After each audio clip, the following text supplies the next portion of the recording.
we're chilling with vibes and that. But like I said, we gotta talk a bit about the football, man. You know them out there, like, come on, let's get into it, man.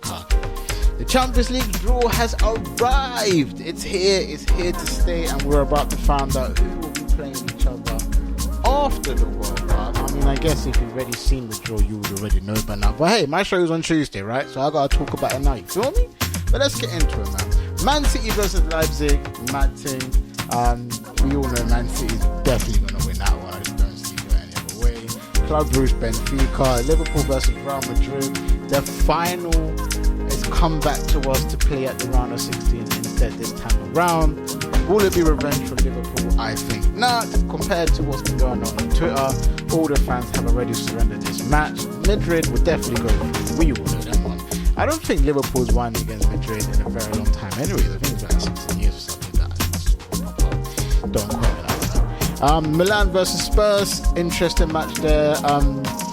Kind of interesting, two teams that's kind of like rebuilding itself, trying to get back to where they once were. Spurs once were, it's a debatable conversation. Milan obviously trying to get back to where they was, obviously Serie A champions at the moment. Zlatan Ibrahimovic has been the best cheerleader of all time at the moment. It's not even playing, but he is cheerleading the hell out of that touchline, bruh. I'll be watching it. So yeah, I'll be interested to see that game. I think Milan should go through, but you never know with Harry Kane and with Richarlison and the rest of the team start firing. Spurs were actually a decent side. Napoli versus Frankfurt. Dortmund versus Chelsea, another game that we were going to be being from the UK that we care about. Chelsea Dortmund again. Chelsea going through an interesting spell under Graham Potter. I think at the moment started off fairly brightly. At the minute, I'm not really sure where they're heading.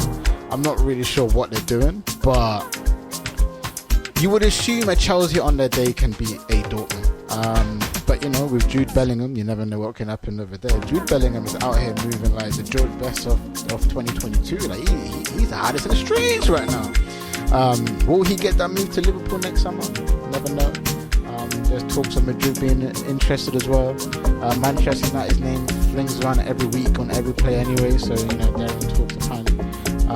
Wouldn't be surprised if PSG, Bayern Munich wants to have a sniff, and they're talking upwards of 120 million on that situation, so y'all let me know. Porto versus Inter Milan, and then a big game as well, Paris Saint-Germain versus Bayern Munich. Listen, PSG is one of those teams you never really know what you're going to get when the knockout stages comes around. Could they win it? Yes. Could they lose it? 100%. That's just what PSG gives you.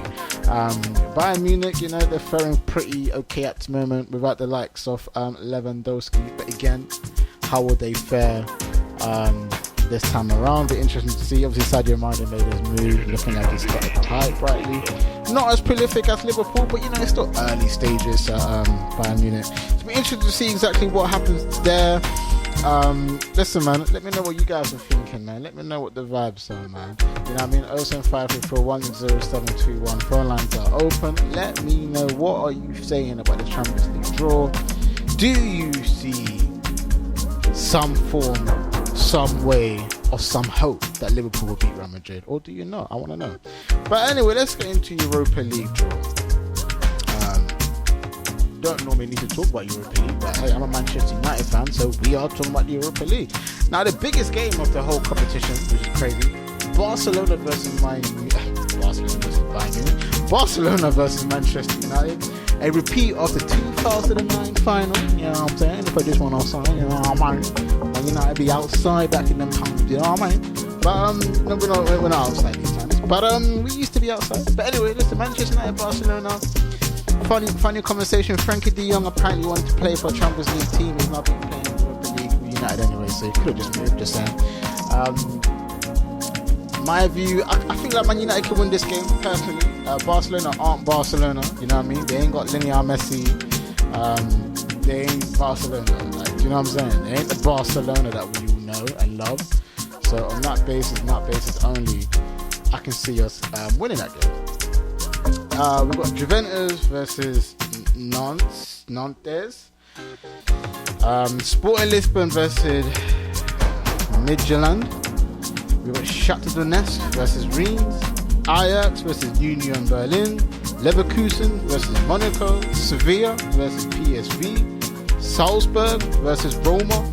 Now this is like the round of 16. So how the Europa League is working is basically the teams that finish second and the teams that finish third in the Champions League compete for the next round of the Europa League.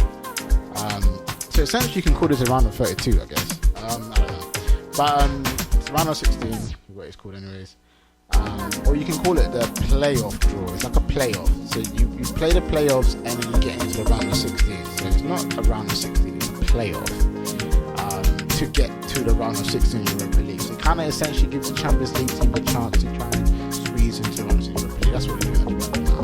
Anyways, listen, interesting to see how the Champions League teams fares in the Europa League in this new system. You know, Juventus in there, Barcelona, Man United in there. Quite a big team there. Sporting Lisbon is in there. Shakhtar Donetsk, big team. Sevilla as well. So it'll be interesting to see. Obviously, Jose Mourinho's Roma versus Salzburg as well. So yeah, let me know what you guys think about the Europa League draw as well. I'm just, you know, as a neutral football fan, I'm just excited to see European football back on the big stage. It's exciting, it's great, it's cool. We're gonna have to wait till after the World Cup